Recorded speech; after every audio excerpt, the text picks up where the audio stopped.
Malo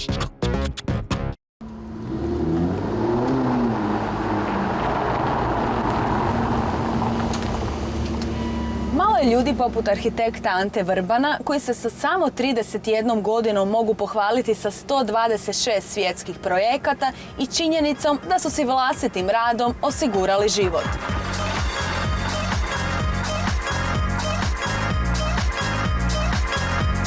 Nalazimo se u jednoj od rezidencijalnih vila hotela Kempinski koje također Vrban potpisuje, a čija je cijena između 3 i 6 milijuna eura, čime su osigurale titulu najskupljih u Europi. Pravi luksuz danas na svijetu u interijeru više nije doći u dućan i kupiti najskuplju sofu koja postoji. Poanta je da se nešto radi posebno za vas, što je custom dizajnirano za vas i u materijalu koji je najbolji. To zapravo definira ovu vilu. A koji su najluksuzniji dijelovi ove vile? U principu ona je 1/1 luksuzna jer je posebna, ali možda ovaj LCD panel koji je zapravo tekući kristal između dva stakla koji usred napona se pretvori u tamno i zapravo ima hologram televiziju. Mlad, zgodan, uspješan i samo ostvareni milijunaš, što je jako teško za mladog čovjeka u Hrvatskoj, tebi je to uspjelo. Kako? To mi je sve rad. Ljudi vide mene kako se vozim u svom autu, živim u svom stanu, vide na Faceu, to je kao blago njemu, on je stalno na putu. Ja radim 17-18 sati dnevno, bilo bi zaista otužno da nemam novaca. Nikad nisam radio za novce. Kad radite toliko koliko radite, onda shodno tome imate toliko i novaca. Ja radim posao koji obožavam, ja volim biti na gradilištu. Bakar moja formula koja što funkcionira je ta da trebate biti dio svega što zapravo vi proizvodite. Koji te projekt vinuo u svjetsku elitu? Koji je bio presudan? U svijetu je to bio sigurno u Dubaju. 61 Villas, vila broj 1 od Tajira, zapravo do Burj Al Araba. I tamo sam radio vilu broj 1 Al Tajiru. I sjećam se zapravo kad sam sletio na aerodrom u mrklu pustinju u Nište, zapravo je bilo jako zanimljivo. Nakon toga je bio Almoroš Penthouse isto za njega. Jennifer Capriati, stan i kuća. Ko je bilo raditi? Sa Capriati je bilo Capriati luda ko batina. Ona je zabavna, mlada, slobodna. Bilo je jako zanimljivo, dosta ekscentrična, pa je... Je li imala neke posebne prohtjeve? Je, naravno. Da, Ona užasno puno voli, ona je jako laid back kad je u kući, voli biti sama i voli da je mrak, tako su bile nekakve od svile, light stop zavjese, pa užasno puno udobnih jastuka po podu. Zapravo ne voli, ona kad trenira, onda trenira tako da je prva, a u sve ostalo vrijeme zapravo uopće ne ide na teren, jer ga zapravo prezire. Ona je doma dosta ovako introvertna, a onda je zapravo dosta čudna osoba, ali ja sam s njom super surađivao kao i sa svima. Koga bi još izdvojio od zvijezda koje si radio, da ti je bio neki gušt s njima raditi vilu i da si napravio neku svoju omiljenu vilu? Najbogatiji, najveći high profile mojih klijenata su zapravo ljudi koji su jako, ne žele da im se ulazi u kuću. To su celebovi kojima imamo uvijek confidentiality ugovore o šutnji. To su ljudi koji su izrazito uspješni i bogati i oni ne žele da se znaju njihove privatne investicije i stvari. U zadnjih godinu dana radio sam Faraone M&L u Londonu i u New Yorku. Oni su zapravo u nekom draguljarskom svijetu zaista u vrhu, u rangu Bulgarija. I donijeli su mi zapravo odličan PR i u pariškom Vogu i u WWD u londonskom. A od domaćih nekih poznatih ljudi radio si stvarno mnogima? Radio sam Nini, Iri. Ira mi je možda bila najdraža, jer je ona prejaka, to je za plakat od smijeha. To je žena koja je zapravo vrlo jednostavna, a zna što hoće i mislim da je bio smijeh do besvijesti.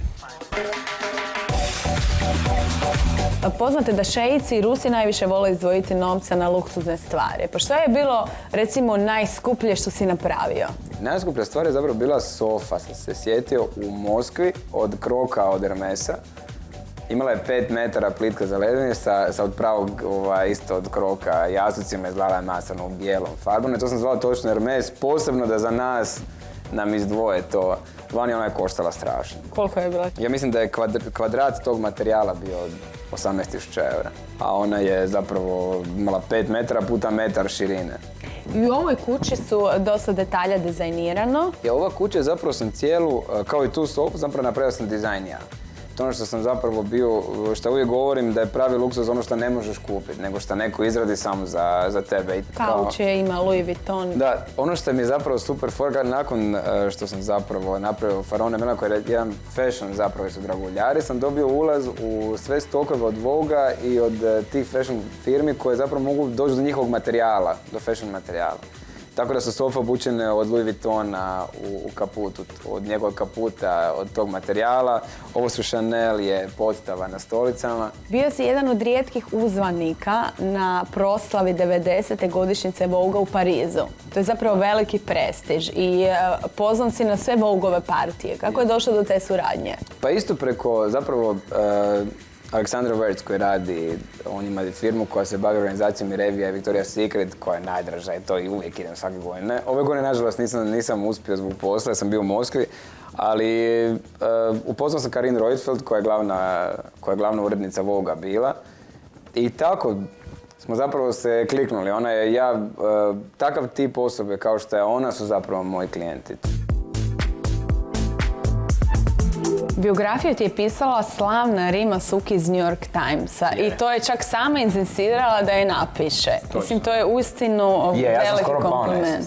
Zapravo je vidjela da sam na prezentaciji Kosovo Towers, koji se najviše ne badi u istočnoj Europi, koji se grade zapravo. Odnosno sad počinju, malo je situacija dole komplicirana, ali mi je došlo zapravo 5 predsjednika regionalnih na prezentaciju. I njoj je to bilo genijalno. Onda je vidjela portfolio, našli smo se u New Yorku, sve što se sjećam u Soho House-u, gore na bazenu, na zadnjem katu. I rekla da ju žele napisati, da li se ja s tim slažem. Ne. Mislim onak. Je li moguće imati ljubavni život za ovo? Pa ne.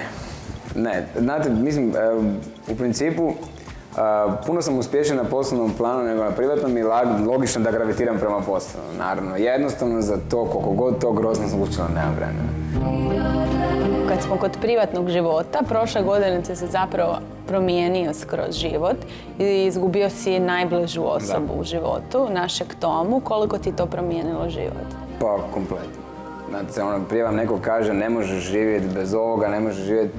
Ja sam se naučio živjeti fizički bez svog brata na planeti. Meni više niko drugi ne predstavlja problem. I to vam se dogodi u glavi jedan totalna kristalizacija zapravo svega. Ovo je zaista život koji je trenutak u beskonačnosti u kojem svi živimo. Ja sam odlučio Tomi na čast biti najbolji šta mogu i ja ga vidim u svemu svaki dan. I tu je naravno mama koja je kraljica svemira. Živim jedan ozbiljan život, radim se vrlo ozbiljnim ljudima, ali nikad nisam upoznao nekoga koji je toliko moćan mentalno kao moja mama.